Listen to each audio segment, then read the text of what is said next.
मेरे पिताजी का सपना था और जब मैं अपने पापा से मिला तो उनकी आंखें भर आई थी। और सबसे पहले माता पिता का काफ़ी योगदान रहा और उसके बाद मेरे बड़े भाई जो चेन्नई में सुपरिटेंडेंट हैं जीएसटी डिपार्टमेंट में, उनसे मैं बहुत ज़्यादा मोटिवेट होता था। जब मैं उनको देखता था एक पॉजिटिव एनर्जी मुझे उनमें। तो मैं और मेरा जुड़वा भाई अजय कुमार, हम दोनों रूम में बैठे हुए थे और इंतज़ार कर रहे थे कि कब रिज़ल्ट आएगा कब रिज़ल्ट आएगा। फाइनली जब रिज़ल्ट आया था तो फिर मेरा भाई मेरा रिज़ल्ट चेक कर रहा था। जी। तो एक बार इंटरव्यू में फेल दोबारा नहीं देखना चाहता था। तो फाइनली मेरा भाई मेरे साथ में था और जब उन्होंने देखा रिजल्ट तो फाइनली भाई ने देखा भाई तेरा हो गया रैंक 46 नायब तहसीलदार के पद पर। मैं दौड़ के अपने भाई के गले लग गया और मैं रोने लगा और वो जो अनुभव था उसे मैं शब्दों में नहीं बयां कर सकता। अल्टीमेट उम्मीद है कि आप सब लोग अच्छे होंगे। इस वक्त हमारे साथ विजय कुमार सर है। सर का सिलेक्शन यूपी पीसीएस में रैंक 46 के साथ हुआ है। सर से आज हम जानने वाले हैं स्ट्रगल जर्नी सब कुछ के बारे में, बुक लिस्ट। साथ में यदि आप लोग नया है तो चैनल को सब्सक्राइब करें और कोई भी डाउट हो तो आप सब लोग इंस्टाग्राम पे डायरेक्ट मैसेज कर सकते हैं। सबसे पहले सर इस एग्ज़ाम के लिए आपको बहुत बहुत बधाई। बहुत बहुत धन्यवाद सर। सर आप अपना एजुकेशनल बैकग्राउंड और नाम मतलब शुरुआत से बताइए सर कि कैसे कैसे आपने पढ़ाई किया बचपन से, सब बताइए सर। सर मैंने अपना 10th और 12th जवाहर नवोदय विद्यालय बरेली से किया है। फिर उसके बाद मैंने अपना ग्रेजुएशन इलाहाबाद यूनिवर्सिटी से किया है, जो मैंने बीए किया है वहाँ से। उसके बाद मैंने अपना post graduation Bareilly college Bareilly से किया है 2019 में जी। और हाल ही में मैं एमफिल कर रहा हूँ दिल्ली यूनिवर्सिटी से। जी। तो सर आप कब से मतलब तैयारी कर रहे थे? मतलब मैंने सीरियसली 2018 से यूपीपीसीएस की तैयारी शुरू कर दी थी और 2018 में मेरा पहला अटैम्प्ट था और मैंने पहले अटैम्प्ट में इंटरव्यू भी दिया था, पर फाइनली मेरा सिलेक्शन नहीं हो पाया था। पर उसके बाद मैंने दोबारा अटैम्प्ट दिया, मेंस भी दिया, पर फाइनली मेरा नहीं हो पाया था। पर कहीं ना कहीं मेरी स्ट्रेटजी में कहीं कमी थी, जो मैंने अपने सीनियर से मिल के अपने जहाँ कमियाँ थी लोगों से बात करके तो मैंने उस पर इम्प्रूव किया और फाइनली आज मेरा सिलेक्शन हुआ। सर जिस दिन रिजल्ट आया तो उस दिन आपका कैसा रहा और सबसे पहले आपने किसे कॉल किया? सर जिस दिन मेरा रिजल्ट आया था तो मैं इसी रूम में बैठा हुआ था और हमको कल रात ही मतलब जिस दिन रिजल्ट आया उससे एक दिन रात में ही पता चल गया था कि कल रात में रिजल्ट आ रहा है। तो मैं और मेरा जुड़वा भाई अजय कुमार, हम दोनों रूम में बैठे हुए थे और इंतज़ार कर रहे थे कि कब रिजल्ट आएगा कब रिजल्ट आएगा। फाइनली जब रिजल्ट आया था तो फिर मेरा भाई मेरा रिजल्ट चेक कर रहा था। जी। तो एक बार इंटरव्यू में फेल होने का जो डर था और उसको मैं दोबारा नहीं देखना चाहता था। तो फाइनली मेरा भाई मेरे साथ में था और जब उन्होंने देखा रिजल्ट तो फाइनली भाई ने देखा भाई तेरा हो गया रैंक 46 नायब तहसीलदार के पद पर। मैं दौड़ के अपने भाई के गले लग गया और मैं रोने लगा और वो जो अनुभव था उसे मैं शब्दों में नहीं बयां कर सकता। उस अनुभव को सिर्फ वही इंसान महसूस कर सकता जो इस बार सेलेक्ट हुए हैं। जी। आपने स्ट्रेटजी बताइए, कई सारे एस्पिरेंट होते हैं जो कई वर्षों तक रहते हैं, प्रीलिम्स ही नहीं क्वालिफाई कर पाते हैं, क्या वजह होती है? सबसे पहले तो प्रीलिम्स कभी मैंने काफ़ी लोगों को देखा कि प्रीलिम्स कभी निकल जाता है, कभी अगले वाला प्रीलिम्स रुक जाता है। तो उसमें मैं ये चीज़ कहना चाहूँगा कि कहीं ना कहीं उनका बेसिक कमज़ोर होता है, तो हमें सबसे पहले अपने बेसिक पे वर्क करना पड़ेगा। क्योंकि कभी क्या होता है पेपर थोड़ा सरल आ जाता है, कभी क्या होता है पेपर थोड़ा कठिन आता है। तो कभी क्या होता है कि हमने चीज़ें पढ़ रखी हैं तो हमारी किस्मत है कि वही चीज़ें आ गई, ठीक है ना। लेकिन हमें कंप्लीट तैयारी करनी पड़ेगी। कंप्लीट तैयारी का मतलब है कि हमें जो पहले हमें बेसिक एनसीईआरटीज़ पढ़नी पड़ेंगी। बेसिक एनसीईआरटीज़ के बाद हमारी स्टैंडर्ड बुक्स आती हैं, जैसे लक्ष्मीकांत है पॉलिटी के लिए, स्पेक्ट्रम के लिए, स्पेक्ट्रम में मॉडर्न के लिए। तो ये सारी बुक्स हमें स्टैंडर्ड बुक्स पढ़नी पड़ेंगी, ठीक है। और अगर हम यूपीपीसीएस की बात करें तो हमें घटना चक्कर की बुक्स आती हैं, उनकी जो जितनी भी सीरीज़ हैं वो सारी पढ़नी पड़ेंगी, ठीक है। पर सिर्फ उनको पढ़ना नहीं है, पर आज जो डिमांड है एग्ज़ाम की वो है कि हमें उनके शॉर्ट नोट्स बना के रखने हैं, क्योंकि हमें उनको बार बार रिवीजन करने में आसानी होगी। पहली चीज़ ये है। और दूसरी चीज़ हमें कुछ मैगजीन्स हैं करंट अफेयर्स की जिन पर हमें फोकस करना है। जैसे मैंने लास्ट ईयर एजुटेरिया, द स्टडी IQ और ई दृष्टि, ये 3 बुक्स को मैंने बहुत अच्छे से पढ़ा था। 3 से 4 बार उनका मल्टीपल रिवीजन भी किया था। तो मेरा करंट अफेयर्स और यूपीपीसीएस में करंट अफेयर्स में बहुत अच्छी कमांड आपकी होनी चाहिए और घटना चक्कर के नोट्स बना के उनको बहुत अच्छे से आपने याद किया हो। तो ये चीज़ अगर आप कर लेंगे ना तो मुझे नहीं लगता कि आपका प्रीलिम्स रुकना चाहिए। जी सर, जैसा कि आपने शॉर्ट नोट्स के बारे में बताया सर, तो आम तौर पे शॉर्ट नोट्स बनाने में मतलब कितना टाइम लगता है? जैसे कि पहले जब आप एक सपोज मान लीजिए उसकी किताब है एनवायरनमेंट की घटना चक्कर है जिसमें 240 पन्ने हैं, ठीक है। अगर आप उसकी रीडिंग लगाने बैठेंगे तो आपको 2 दिन लग जाएंगे, जी 2 दिन में आप उसको पढ़ पाएंगे। लेकिन जब आप 1 हफ्ते बाद जब दोबारा पढ़ेंगे उसको तो फिर आपको 2 घंटे लगेंगे। लेकिन आप 2 दिन और एक्स्ट्रा देके उन 240 पन्ने के नोट्स बना लीजिए 20 पेजेस में, ठीक है ना। फिर जो आपकी दूसरी रीडिंग जब आप लगाएंगे, मतलब आपको 2-4 दिन लग जाएंगे एनवायरनमेंट की घटना चक्कर के नोट्स बनाने में, ठीक है। फिर जब आप उसकी सेकंड रीडिंग जब आप लगाएंगे वो आपके हार्डली 2 घंटे में ख़त्म हो जाएंगे। फिर जब आप फाइनल रिजल्ट से पहले 1 हफ्ते में आप सारी घटना चक्कर रिवाइज कर सकते हैं। तो ये नोट्स की इम्पोर्टेंस है। फिर आपको चीज़ें क्या होंगी कि आपके माइंड में एकदम हूबहू छप जाएंगे। क्वेश्चन आपके सामने आएगा, वो आराम से टिक लग जाएगा। और जो भी कट ऑफ रहती है उससे अब लिटरली आप 10 या 12 क्वेश्चन ऊपर ही रहेंगे। जैसे मैं इस बार का बताऊं, मैंने काफ़ी अच्छे से तैयारी की थी और हमारे साथ में हमारे सीनियर थे प्रदीप भैया, वो भी इसी रूम में रहते थे और उनका सिलेक्शन हुआ 2020 में लेबर एनफोर्समेंट ऑफिसर पे। तो उन्होंने मुझे बताया था कि प्रीलिम्स के लिए आपको क्या करना चाहिए, क्योंकि मैं कहीं ना कहीं बॉर्डर पे रहता था इससे पहले।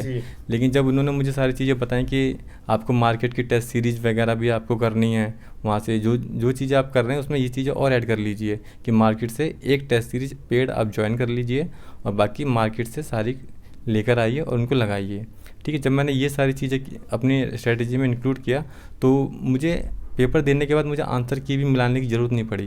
मुझको पता था कि हाँ मेरा प्रीलिम्स क्लियर हो रहा है और जो भी एक्सपेक्टेड कट ऑफ अभी बताई जा रही है उससे मेरे कम से कम 10 से 12 नंबर एक्स्ट्रा ही आ रहे थे। तो फिर मैं अगले दिन से ही मेंस की तैयारी में लग गया था। और मेरे जो बड़े भाई हैं नीरज कुमार, जो इस समय पूरनपुर में CDPO के पद पे कार्यरत हैं, उन्होंने भी मेरे साथ 2018 में मेंस दिया, इंटरव्यू दिया था जी। तो उनका भी काफ़ी योगदान रहा। उन्होंने कि NCERTs कैसे पढ़नी है, स्टैंडर्ड बुक्स कैसे पढ़नी है, कौन सी पढ़नी है, तो वो सब उन्हीं ने मुझे काफ़ी गाइड किया था। जी सर, कई बार ऐसा होता है जैसे कि एग्ज़ाम जैसे जैसे नज़दीक आता है, कई एस्पिरेंट डिप्रेशन में आ जाते हैं, फिर ऐसा आता है कि उसको लगता है कि अब इतना सिलेबस कवर नहीं होगा, फिर ये पढ़ना ही छोड़ देते हैं। इस पर आप क्या कहना चाहेंगे कि अंत टाइम में मतलब डिप्रेशन से कैसे बचना चाहिए? डिप्रेशन में वही स्टूडेंट आते हैं जो जिनकी स्ट्रेटेजी या फिर जिनके पास मार्गदर्शन नहीं होता है जी। ठीक है। ये एग्ज़ाम मैं मानता हूँ कि थोड़ा टफ है क्योंकि इतना कंपटीशन है, वैकेंसीज काफ़ी कम रहती हैं, तो इस वजह से डिप्रेशन आना जायज़ है कि ऐसा ज़रूरी नहीं है कि हमने इंटरव्यू दिया तो हमारा फाइनल सिलेक्शन हो भी जाए। पर हाँ, अगर इस साल नहीं हुआ तो अगले साल आपको ज़रूर हो जाएगा। थोड़ा सा पेशेंस और हार्ड वर्क आपको रखना पड़ेगा। जैसे मैं अपना बताऊँ, मैंने 2018 का पहला अटैम्प्ट था मेरा, जिसका इंटरव्यू 16 जुलाई 2020 को हुआ था, ठीक। और आज मेरा ये 5वां अटैम्प्ट है जी। और 2022 जिसमें मेरा फाइनली सिलेक्शन हुआ। तो फिर कहीं ना कहीं मुझे मेरा जो रिज़ल्ट है वो पेशेंस और हार्ड वर्क का ही रिज़ल्ट है। ये हमें रखना पड़ेगा और निरंतर हमें इम्प्रूव करता रहना है कि अगर मैंने 18 का जो अटैम्प्ट दिया, फिर मैंने 19 का जो अटैम्प्ट दिया है, उसमें आपको अंदर से लगना चाहिए कि हाँ मैंने इम्प्रूव करके दिया है। जब आपको ये फीलिंग्स आएंगी तो एक दिन आप पूर्णतः अपनी सफलता पे पहुंच जाएंगे, मंजिल पे पहुंच जाएंगे। जी सर, पूरे दिन का आप टाइम टेबल बताइए अपना। पूरे दिन का अगर मैं बताऊं तो मैं एक स्ट्रेटेजी फॉलो करता था पिछले 1 साल, जो मैंने फॉलो किया है कंटिन्यूटी के साथ, कि 8 घंटे पढ़ना, 8 घंटे सोना और 8 घंटे वो सारी चीज़ें करना जो आपको रिलैक्स फील कराएं। तो मेरे उन 8 जैसे कि मैं देखा हूँ सर कि ऐसा होता है सच में क्या, जो लोग मतलब जिसका सिलेक्शन होता है वो लोग भी गेम वगैरह खेलते हैं, मैच देखते हैं, हाँ। या फिर घूमने जाते हैं, ऐसा होता है क्या सर? सर बिल्कुल होता है जी। मैं इस चीज़ को बिल्कुल मानता हूँ कि ये चीज़ हमें करनी भी चाहिए। हमें सिर्फ एक बंद कमरे में रह के यूपी PCS आपसे ये डिमांड नहीं करता कि आप एक कमरे में बंद होकर पढ़ाई करें। वो आपसे चाहता है कि कुछ क्वालिटीज़ आप में डेवलप करना चाहता है, जैसे परसिवरेंस की, कि सर्दी हो, गर्मी हो, कुछ भी कैसा भी मौसम हो, आप क्या 8 घंटे डेली पढ़ पाते हैं या 9 घंटे आप डेली पढ़ पाते हैं, आपके अंदर कंटिन्यूटी है या नहीं है। जो कंटिन्यूटी ब्रेक करता है वो बाहर हो जाता है। तो ऐसे बस ये सारी क्वालिटीज़ आप में डेवलप कराना चाहता है। जैसे मैंने आपको बताया कि 8 घंटे पढ़ना है, 8 घंटे सोना है और 8 घंटे वो सारी चीज़ें करनी है जो आपको अच्छी लगती हैं, जैसे बाहर पार्क में घूमना या मूवीज़ वगैरह देखने जाना। तो वो सारी चीज़ें आप उन 8 घंटे में कर सकते हैं। और जैसे कि अगर मैं बताऊँ, मेरे उन 8 घंटों में मैं अपना MPhil को मैनेज करता था कि साथ मैंने नेट JRF भी क्लियर किया था, तो मुझे MPhil भी साथ में लेके चलना था और प्रिपरेशन को भी साथ में लेके चलना था। तो काफ़ी चीज़ें अगर मैनेज करेंगे तो कहीं ना कहीं मैंने ये चीज़ देखा कि मेरे अंदर मैनेजमेंट की स्किल डेवलप हो चुकी थी, जिसने मुझे थ्रू आउट इस जर्नी में, 1 साल की जर्नी में काफ़ी मैनेज करके रखा था। जी सर, मेंस की आंसर राइटिंग की तैयारी कैसे शुरुआत करना चाहिए और आपने कैसे किया था? सबसे पहले आप जिस रूम में तैयारी कर रहे हैं उस रूम में प्रीलिम्स का सिलेबस अलग और मेंस का सिलेबस अलग लगा लें, ठीक जी। है। फिर उसके बाद प्रीलिम्स के नोट्स आपको अलग बनाने हैं और मेंस के नोट्स आपको अलग बनाने हैं। जब तक आपके सपोज़ अब मैं GS1 की बात करूँ, जैसे GS1 की अगर मैं बात करूँ, GS1 के पहले आपका टॉपिक आता है आर्ट एंड कल्चर का, फिर इंडियन सोसाइटी का आता है, फिर आपका मॉडर्न का आता है, फिर आपका इंडियन ज्योग्राफी का आता है, वर्ल्ड हिस्ट्री का आता है, ठीक है। तो ऐसे ही आप एक एक पॉइंट पे टिक लगाते जाएं, नोट्स बनाते जाएं, एक एक करके टिक लगाते जाएं, नोट्स बनाते जाएं। सपोज वर्ल्ड हिस्ट्री की बात है, आपने उसका सिलेबस आप देखेंगे कि उसमें इंडस्ट्रियल रिवोल्यूशन के बाद में पूछा गया है, अमेरिकन रिवोल्यूशन के बारे में पूछा गया है। तो इसमें आप 300 से 400 वर्ड्स के नोट्स बना लें हर एक टॉपिक के। जब ये आपके नोट्स पूरे हो जाएं तब आप आंसर राइटिंग शुरू करें। जैसे सपोज मान लिया आपने वर्ल्ड हिस्ट्री के नोट्स बना लिए, फिर आप वर्ल्ड हिस्ट्री के प्रीवियस ईयर के क्वेश्चन देख लीजिए क्या क्या आए हैं, क्या वो आपकी डिमांड पूरी कर रहे हैं। अगर डिमांड पूरी कर रहे हैं तो आपके नोट्स ठीक हैं, अगर डिमांड पूरी नहीं कर रहे हैं तो फिर अपना नोट्स में और चीज़ें इंक्लूड करिए। तो ऐसे करना है नोट्स ऐसे। सर, आपने यूट्यूब वगैरह का उपयोग किया था सोशल मीडिया का कुछ पढ़ाई में? सोशल मीडिया से मैं काफ़ी कट आउट रहता था। मैं 2018 में जब मैंने पहला अटैम्प्ट दिया था तब से ही मैं डीएक्टिवेटेड हूँ सोशल मीडिया से। व्हाट्सअप, फेसबुक कुछ पे भी नहीं थे आप? व्हाट्सअप पर था क्योंकि इसमें फैमिली मैसेजेस वगैरह रहते थे या फिर कुछ चीज़ें शेयर करनी रहती थी, तो बहुत मिनिमम चीज़ें यूज़ करता था। बट फेसबुक है, इंस्टाग्राम है, ये इन सब चीज़ों में मैं बिल्कुल भी एक्टिव नहीं हूँ। सीसैट की तैयारी सर आपने कैसे किया था? सीसैट पिछले 5 साल के पेपर्स आप कर लीजिए, वो सफिशिएंट है। जी हाँ। अच्छा सर, मेरा एक क्वेश्चन है कि कई एस्पिरेंट है यूपीएससी के साथ साथ पीसीएस की तैयारी भी करते हैं, जैसे कि यूपी पीसीएस हो गया, यूपी पीसीएस के साथ साथ यूपीएससी भी देते हैं। क्या वो सही है या एक बार में एक ही चीज़ पे फोकस करना चाहिए? मतलब शुरुआती दौर में आपको एक चीज़ पे फोकस करना चाहिए। जैसे मैं अपना, कई लोग सीजीएल भी भर देते हैं, फिर ईपीएफओ भी डाल देते हैं। हाँ। मैं देखता हूँ हाँ। फिर ऐसे लोगों का कुछ में नहीं होता है। बात आपकी बिल्कुल ठीक है सर। इस एग्ज़ाम हर एग्ज़ाम की अपनी अलग डिमांड है। अगर हम एसएससी की बात करें तो वहाँ पे आपकी इंग्लिश और मैथमेटिक्स पे काफ़ी कमांड होनी चाहिए, पर वो कमांड पीसीएस आपसे डिमांड नहीं करता क्योंकि पीसीएस अलग फील्ड है। और अगर हम यूपीएससी और पीसीएस की अगर बात करें तो पीसीएस में घटना चक्कर का बहुत इंपॉर्टेंट रोल है, पर यूपीएससी में घटना चक्कर का बहुत ज़्यादा इंपॉर्टेंट रोल नहीं है। दोनों एग्ज़ाम की अपनी अलग स्ट्रेटेजी है और अलग डिमांड है, और हम शुरुआती दौर में इतना ज़्यादा पढ़ने के लिए होता है कि हम दोनों को मैनेज करके नहीं चल सकते हैं। तो मतलब मैं अगर सजेस्ट करूँगा, जैसे मैंने भी यही किया था कि मेरा शुरुआत से ही पीसीएस पे फोकस था, और आज उसी का रिजल्ट है जो मैं फाइनली आपके सामने नायब तहसीलदार के पद पे चयनित हूँ। सर, आपने ऑप्शनल का चयन कैसे किया था और आपका ऑप्शनल क्या था? सर, मेरा ऑप्शनल फ़िलासफ़ी है और मैंने अपने सारे मेंस फ़िलासफ़ी से दिए हैं। मैं इलाहाबाद यूनिवर्सिटी में जब मैंने इलाहाबाद यूनिवर्सिटी में 2014 में एडमिशन लिया था, तो वहाँ ऐसा होता था कि जब हम 3 सब्जेक्ट्स के ग्रुप बना दिए जाते थे, तो मैंने 2 सब्जेक्ट तो चूज़ कर लिए थे, पॉलिटिकल साइंस और एंशिएंट हिस्ट्री, पर उसके ग्रुप के साथ में हमें फ़िलासफ़ी ज़बरदस्ती लेनी पड़ी कि उसके साथ हमको लेना पड़ा। लेकिन जब हमने तैयारी के दौरान जब हम बीए कर रहे थे तो फ़िलासफ़ी सब्जेक्ट में मुझे काफ़ी इंटरेस्ट आ गया था। तो फिर इंटरेस्ट आया, फिर उसके बाद मैंने दोस्तों से पता किया, मार्केट में पता किया कि यार फ़िलासफ़ी का क्या रेट है, कैसा क्या है सब्जेक्ट, मार्किंग वगैरह कैसी होती है, रिजल्ट कैसे आते हैं पीसीएस वगैरह में। तो काफ़ी अच्छे रिजल्ट थे, अवेलेबल गाइडेंस थी, मटेरियल अवेलेबल था, और अच्छे टीचर्स कोचिंग इंस्टीट्यूट भी अवेलेबल थे।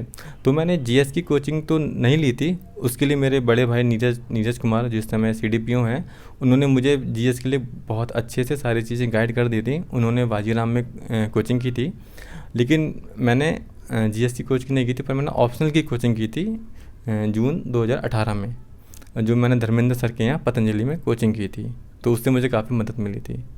जी सर, इंटरव्यू की तैयारी आपने कैसे किया था?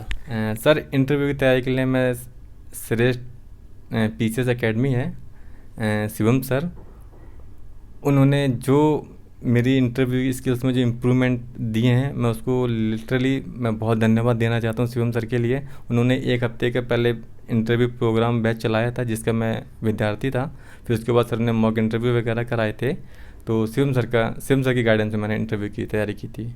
आप अपनी सफलता का श्रेय किसे देना चाहते हो? सर, सबसे पहले तो मैं मानता हूँ कि इस सफलता के पीछे माता पिता का बहुत बड़ा संघर्ष है। मेरे पिताजी का सपना था बचपन से कि हमारे घर में एक मतलब एसडीएम या नायब तहसीलदार जैसे बड़े पद पे हमारे पीसीएस में कोई जाए, पीसीएस वगैरह में कोई जाए। तो फाइनली मेरे बड़े भाई और उसके बाद मैंने अपने पापा का सपना पूरा किया। और जब मैं अपने पापा से मिला तो उनकी आंखें भर आई थी।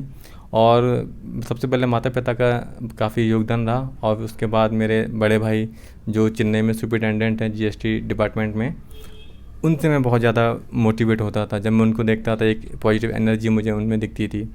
और उसके बाद मेरे बड़ी भाभी और मेरी छोटी भाभी, जीजा जी, दीदी, इन सब लोगों का बहुत ज़्यादा योगदान रहा, क्योंकि ये जर्नी इतनी लंबी हो गई थी कि यहाँ पे इमोशनल सपोर्ट बहुत ज़रूरी था। और इमोशनल सपोर्ट फैमिली का था, इसी वजह से मैं आज सेलेक्ट हो पाया। और अगर मैं सीनियर्स की अगर मैं बात करूँ तो हमारे सुनील भैया जो इस समय खंड शिक्षा अधिकारी हैं, उन्होंने हिंदी के लिए हमें बहुत अच्छे से गाइड किया था। और हमारे प्रदीप भैया जो इस समय लेबर एनफोर्समेंट ऑफिसर हैं, उन्होंने हमारे लिए प्रीलिम्स में बहुत अच्छे से गाइड किया था। और हमारे बड़े भाई नीरज कुमार सीडीपीओ, उन्होंने थ्रू आउट जर्नी मेंस के लिए, प्रीलिम्स के लिए, हर मोड़ पर जहाँ ज़रूरत थी उन्होंने अपना साथ दिया। और अगर मैं अपने मित्रों की बात करूं, राहुल भाई, मनीष भाई, ये लाइफ में ऐसे हैं जिन्होंने मुझे हमेशा जहाँ मुझे इमोशनल सपोर्ट की ज़रूरत पड़ी, इन्होंने हमेशा मेरा साथ दिया। और इन सब के अलावा एक ऐसा इंसान मेरी लाइफ में है जिसने मुझे इतना सपोर्ट दिया है, वो मेरा जुड़वा भाई है अजय कुमार, जिसने मेरा 2018 का भी रिजल्ट देखा था और 2022 का भी।